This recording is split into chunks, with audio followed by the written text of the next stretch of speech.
దేవుని వర్లారా మరొక వచనం ధ్యానించుకున్నాం. ఆయన ఇక్కడ లేడు, తాను చెప్పినట్టే ఆయన లేచి ఉన్నాడు. రండి, ప్రభు పండుకొనిన స్థలము చూచి. మత్తయి 28:6.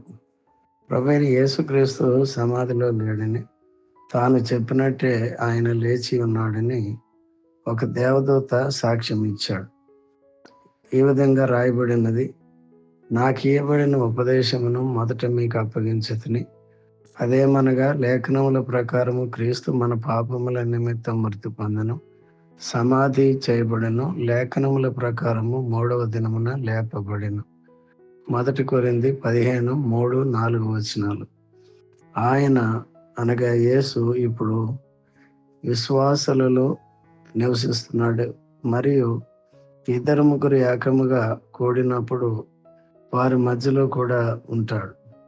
ఎందుకనగా, భూమి మీద మీరు వేటిని బంధింతురో అవి పరలోకమందును బంధింపబడును, భూమి మీద మీరు వేటిని విప్పుదురో అవి పరలోకమందును విప్పబడినని మీతో నిశ్చయముగా చెప్పుచున్నాను.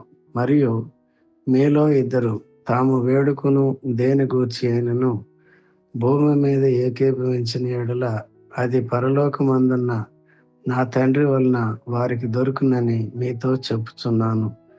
మత్తయి 18:19-20. ప్రశ్న ఏమిటనగా, యేసు ప్రభు మనలో నివసిస్తున్నాడా? మరియు మనము సంఘముగా ఎక్కడైతే సమకూర్చబడుతున్నామో అక్కడ ఆయన మన మధ్య ఉన్నాడా? మరియు మనము దినదినము ఎదుర్కొంటున్న ఆటంకములన్నిటినీ జయించగలుగుతున్నామా? ప్రభు మీ అందరినీ దీవించి జయించినట్టుగా సహాయపడునుగాక.